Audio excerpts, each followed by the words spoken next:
got carried away. You know, what I like to do right before the show is a little ironing for members of the crew. This way I can make a couple of extra bucks. Tom, it's ready. It'll be about $3. You can pay me after the show. You know, ladies and gentlemen, it's hard to find a good iron nowadays, you know, and God knows I've been through a lot of irons in my time. But our next guest, I think it suggests some very good irons. Raymond, welcome to the show. Raymond Green, ladies and gentlemen. Hello, welcome Mike. to Nostalgia Alley, the Thank big you. color cast. Raymond is a collector of antique irons. How did you get started doing irons? Well, it was we were in my family business was a dry cleaning business, and of course we used irons. And during the war, my father had some of these old antique irons, and he was going to throw them into the scrap drive, and I rescued them. Wow. And from that sort of started the collection. And I found some other irons, and I added that to the collection, and it just grew and grew, and that's really the whole story. I want you to know I took my iron before I did this show. Okay. That's terrific. Let's start off with some of your collection here. Let's start off with, well, let's take that one, for instance. Okay. I classify my irons by the way they're heated. This one here is an early on iron. This is a European iron, and it was a charcoal iron. And what you did was you got some charcoals from your fire, from the kitchen stove, and you put it in there and just locked it up. And then you heated it up and had your irons. It has air holes down the bottom and vent holes here to let a little of the smoke out. And that You could barbecue a couple of franks or hamburgers Yeah, on you that. can heat things on that very easily. And then it progressed And then to, it progressed, and we had different type of things. We had a box iron. Now, a box iron is because it looked like a box, and what it had inside, it had a metal slug, see? wow. And you put this either in the fire on the coals or on top of the stove, anything to heat it up nice and hot, and then you threw it in there, and you locked the door, and you were ready to do your iron. Now, how long would that last? Depending upon how much coal you put in, that could last a half an hour. Then you just have to refurbish your coals. Now, my next question is, who does the ironing in your house? Oh, well, I don't. Okay, moving right along. And then moving right along, later on we had Uh-oh. a gas iron. This gas. is an illuminating gas, like you have in your stove that you cook with. And what you did is you had a little jet on your stove, and you plugged this end into the jet on the stove. You put this in here, and just like anything, like you light your stove, you throw a match in there, and you're off. You got a nice hot iron. Was this popular during Depression? Yeah, well, yeah, that's what I said. We heard of people taking the pipe. Well, this is the pipe. You put one on the stove, take a little gas, and took care of all your depression It's like, problems. I'm not worrying about ironing now. You didn't have to worry about iron. Wow. And then we had gasoline A irons, gasoline iron. just like you use in your car. Wow. Now, this was quite a contraption, actually, and they still actually make an iron like this for use in rural areas. And what you had to do is, the only instructions are on a can. You would open up the tank, and you would pour the gasoline in there, but only a measured amount. They caution you on only a measured amount. Only a Because you important. need some air in there because it pressurized the can, see? Then you had to take a little pump here, and you pump it up, see? And you have to get the pressure on, then you lock it up. And then you put your match in. You put Carefully put the match You in. put a little gasoline in there, and then you put your match in. How many pair of pants to the gallon do you get on that? Well, yeah, you get here, how much gasoline? I'll bet you get 20 pair of pants. Now, today, that's an expensive iron with the price The of price of gas. gasoline, That's an right. expensive thing to do. Well, the funny thing is, this one I collected down in Tennessee at my wife's home, and when I brought it back to the house, her housekeeper said, "Oh, I remember that iron." Really? She said a salesman came while out in the farm and sold us that. But we were very careful to light it out in the yard because sometimes it would flare up. I said it was dangerous.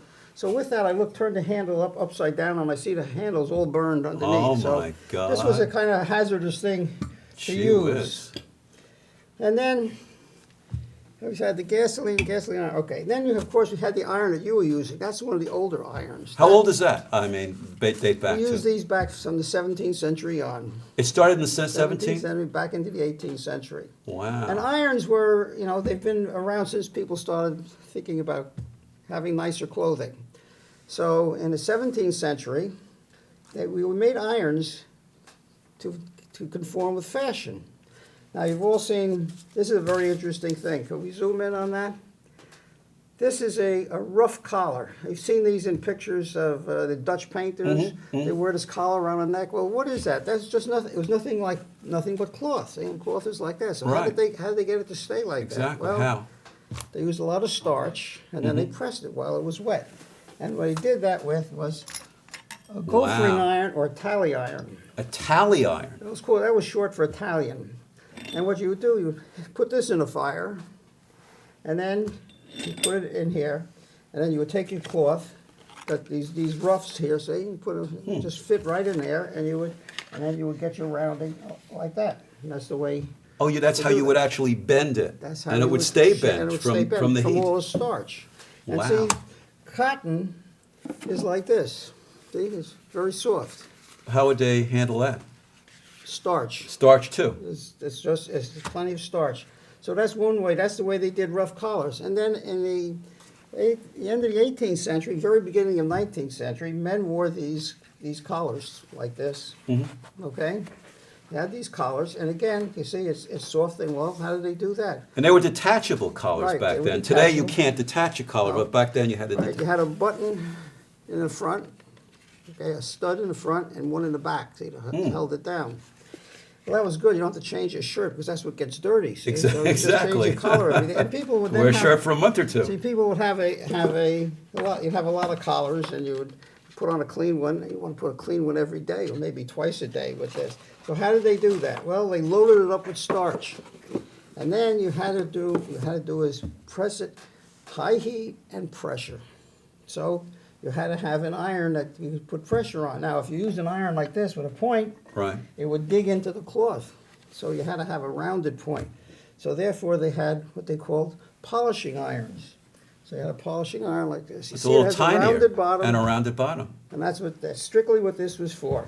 To do here, and you would have to go and give all kinds Wow. of pressure like that. You could see it was quite a drudgery to do ironing in those days. Professionally, they did it with the same kind of iron. They used the exact same iron, but they had a machine with a string over here and a pedal where they put on to give the pressure. And that's the way that was done. And later on, they had these very fancy flounce sleeves, so then they had to use a flounce iron. A flounce iron. Flounce iron, see? Get into the point. That's a different shape also. See, that gets into the point. It's for flouncing. Right. You can't floss with it. It's No, flouncing, not flounce. flossing. Okay. And then later on, they had, this is at the turn of the century, we had a thing called fluting.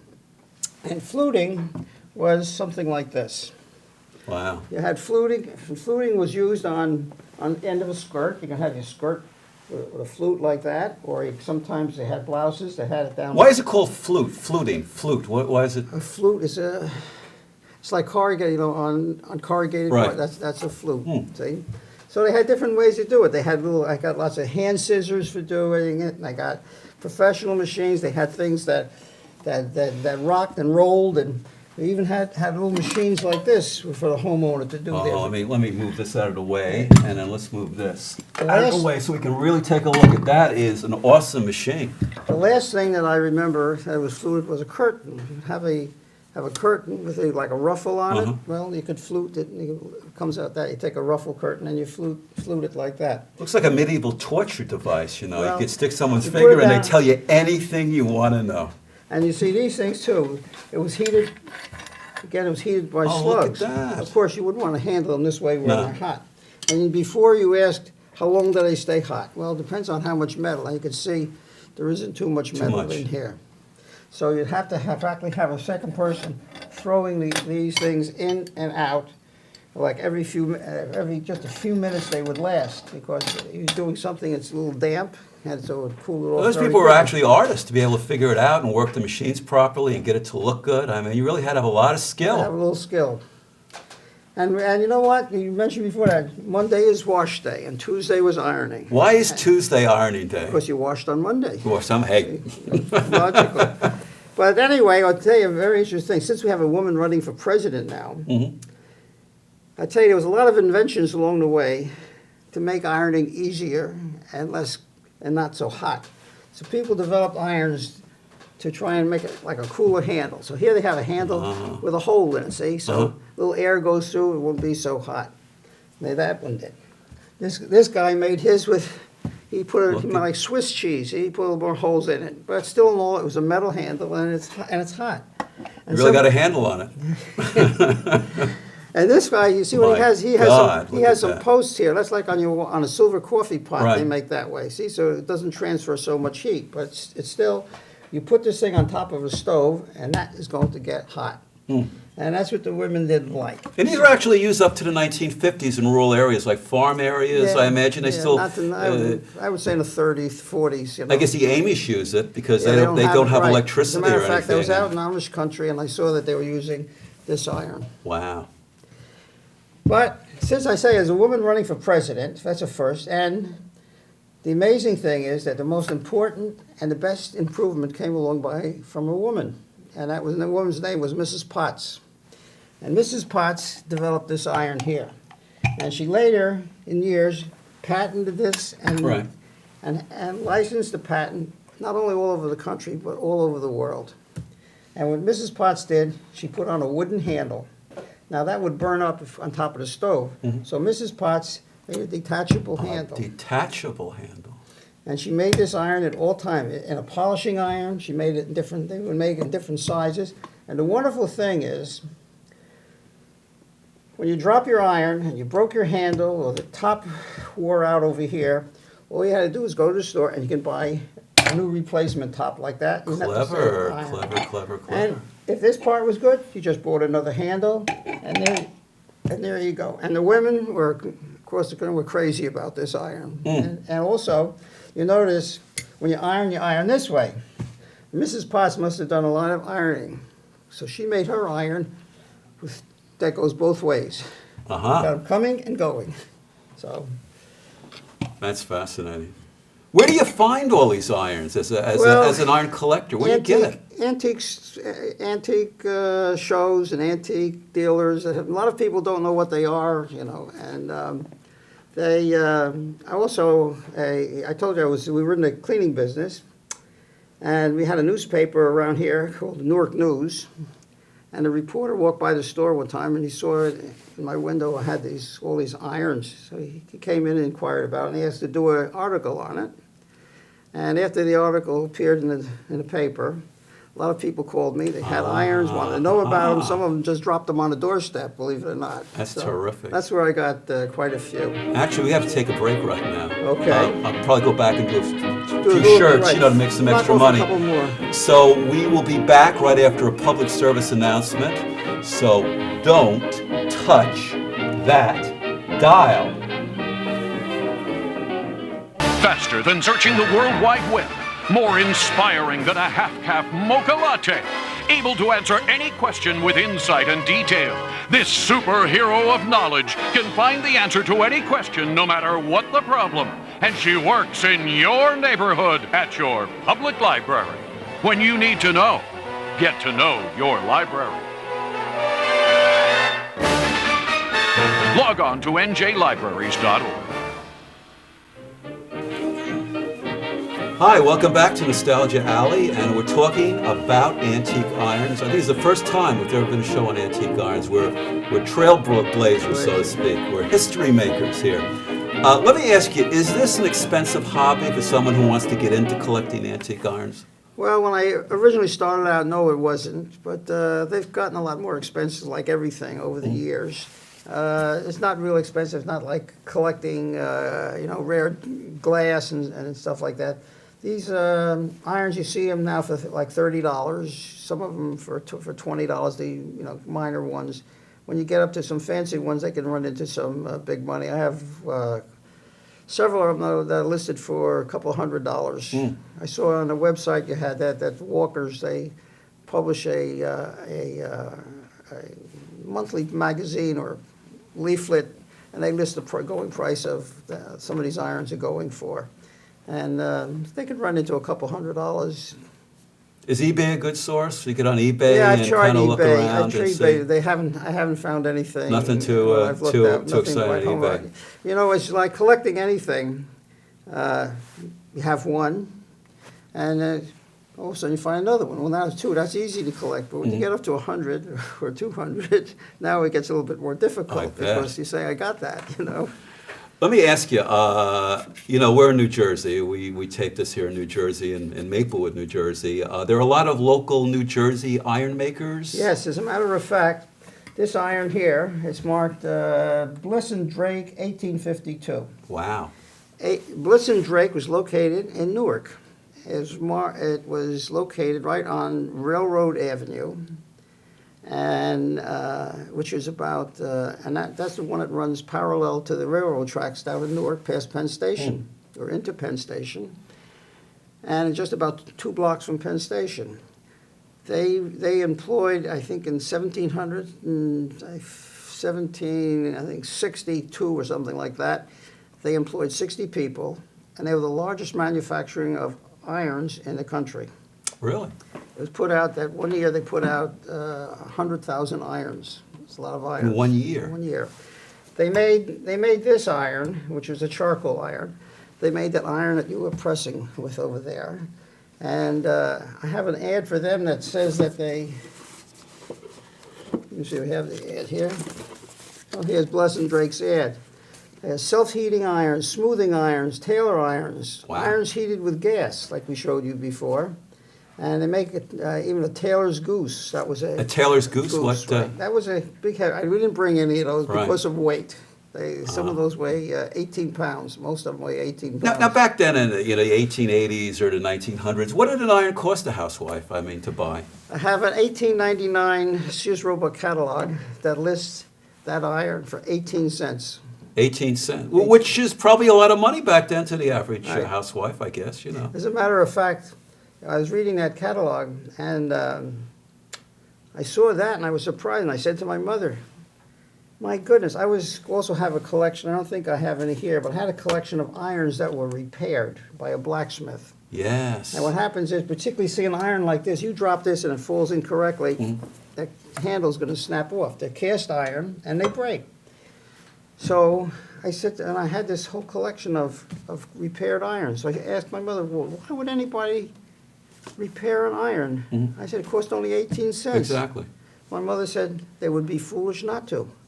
Because when the black traveling blacksmith came around, he said he would repair it for 3 cents. So he said, why would you buy a new one? We should tell that to people today, huh? Oh, God, yes. Now, if horn doesn't work on a car, you need a new car. You need a new car, exactly. Right.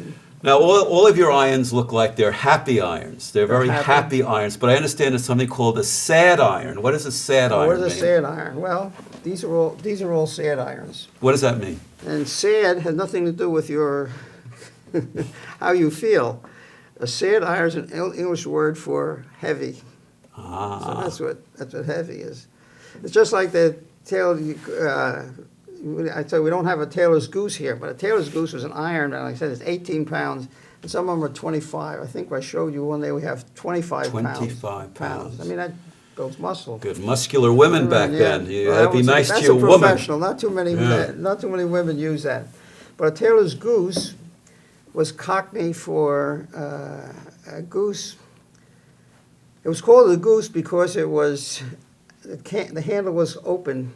It didn't come down. See, it came like this, straight over like that, like a gooseneck. And that was used for hanging it up. They would hang up the irons. Would hang it up. Yeah. And the funny thing is a child's nursery rhyme that goes, Pop Goes the Weasel. Maybe you've heard that song. There are a lot of rhymes to it. And where that comes from is that there was a pub in England, and the owner put in music and had an entertainment there, and that was one of the songs they sung there was Pop Goes the Weasel. And one of the main rhymes was, up and down City Road, in and out the Eagle, that was the name of the pub, that's where my money goes, Pop Goes the Weasel. Interesting. Now, interpreting that, it said what it is, of course, the Eagle's a pub, and you go into the pub, and you drink a few on Saturday when you get paid, and you're a little broke, and then Pop Goes the Weasel. And pop is Cockney for to hock, like a hock a watch. Oh, the hock a watch. Okay, so you would hock the iron. And this is a tailor's iron, and it's a very good thing to hock because a weasel is a goose. That's Cockney for goose, tailor's goose. And the only time you needed a tailor's goose is when a tailor came around to your house to make you a suit of clothing or repair your suit. Because he didn't carry the iron, for the same reason we didn't bring it here, because each one is 18 to 25 pounds. This is the hardest show in the world to do because you know how much this weighs, and we had to lug it all to the studio, and it was like hernia time, you know. I couldn't make it I couldn't make it here all the way without putting it down. That's why we have oxygen tents in the back, so after we can take a whiff of oxygen, it's... Let me ask you, are there a lot of clubs where people who collect irons can join? Yeah, I was a member of one for the Northeast Iron Club. Sure was. They're out in the Midwest. And they meet once a year, and everybody gets together, and they usually have a big swap, where they swap irons and parts of irons. Like I have collected sometimes a part of a fluter. I got a very large fluter at home, see, that has one part here, and this one would roll on the side of an iron, so I collected one part. Show us the ridges on that. There are actual ridges, and that is for like a pleating thing? That's for fluting. That's what Fluting. Fluting, that's just what this does. And what are some of the other parts you have here? I noticed some other. This is an interesting thing. Yeah, well, I told them this is for doing your collars. This is for doing a collar, where you would do wash the collar. it, put it out and starch it, and with a lot of pressure, you push it on. Of course, this was a professional one where you had the pressure was put on with a foot pedal that did that. What else do we have here? Pretty incredible stuff. The interesting thing is that you had to be a little skillful to do it at the time, and it wasn't any really fun, to tell you the truth. That's why I say Blue Monday and Tuesday was even worse when you had to do the iron, because it was hot, and it was just a chore, and that's why we have so many of these things that try to make things easier, like Mrs. Potts did, or they had one person came up with an iron like this. Wow, look at that. And what he did, he put a soapstone on top of that. And soapstone reportedly holds the heat more, so you don't have to keep changing your iron. And professionals, I'll tell you, use the heavy iron because the weight did the work, and also it held more heat. Oh, I see. It held more heat. But for women who do your Pop's shirts, it's a lot thick to push that iron around. I bet. Did Mrs. Potts get wealthy from her invention? Yes, she did. She did very, very, very well with it. She was even one of the first women pioneers. You think of Edison, the light bulb, and Mrs. Potts probably was as or close to Edison as far as fame. And then, of course, we didn't discuss the greatest invention of all. That's what Tom Edison did, electricity. Yes. And electricity came. Then we got electric irons, and that was a big bonanza. That killed all of the great antique irons, right? The electric iron. That put all the people making buggy whips out of business, and irons. When did Edison invent that? I mean, the electric iron. The electric, that was in, that was 18, I think that was, I forget what the date was, in the late 1800s. Late 1800s. Really came in. But it came in very slowly, Oh, it did? Right, until all towns have to electrify, and they got electric. As a matter of fact, when I went off to college, we still had the rural electrification department in the government, and in Alabama, we had some counties that the rural areas did not have electric yet.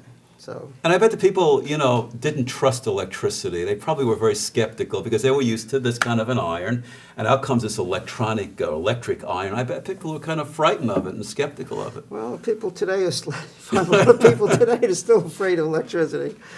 In fact, yesterday a fellow at our plant was telling me that his son was wanting to change a light bulb or something or fix a switch. Or just to put in the light bulb, and he went downstairs to pull out a fuse because he didn't trust the switch, I don't blame him.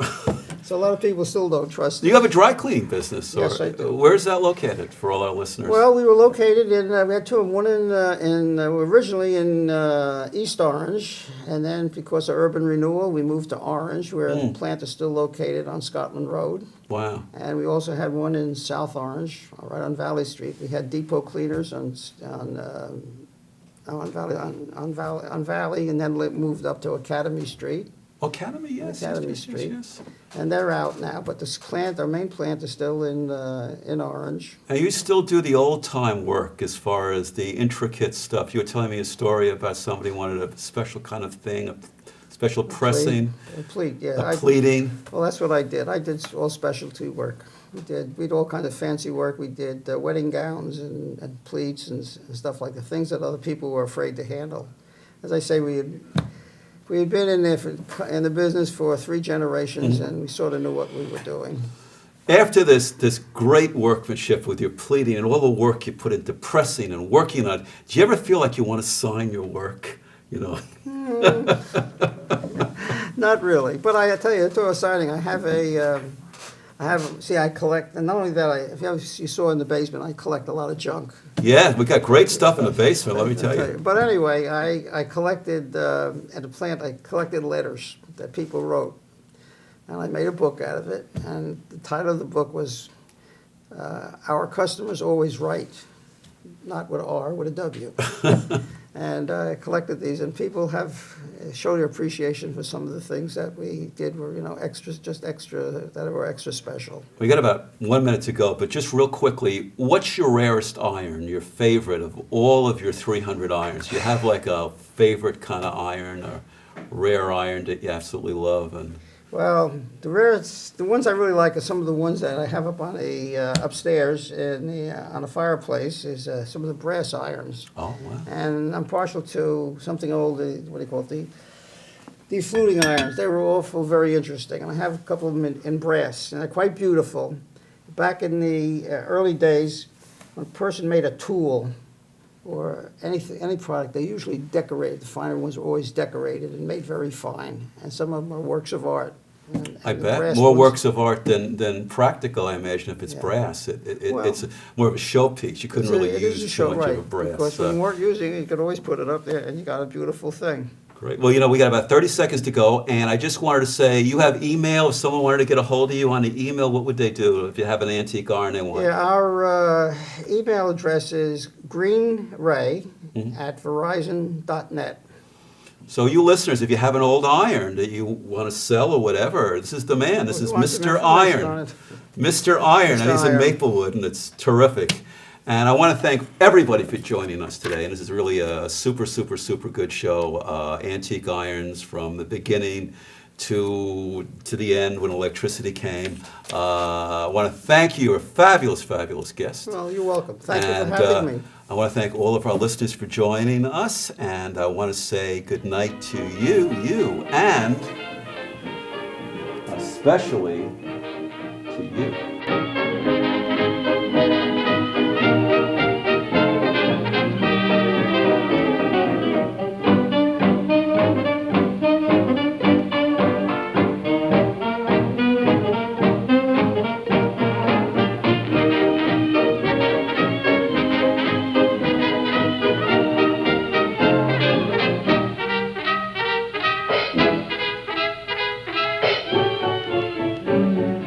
We've always thought knowledge is not we should be taught to dance. Right here at Tate, we're up to date. We teach a great new dance. Don't think that I brag. I speak of the drag. Why should a sheep learn how to speak Latin and Greek badly? Give him a neat motto complete, say it with feet glad.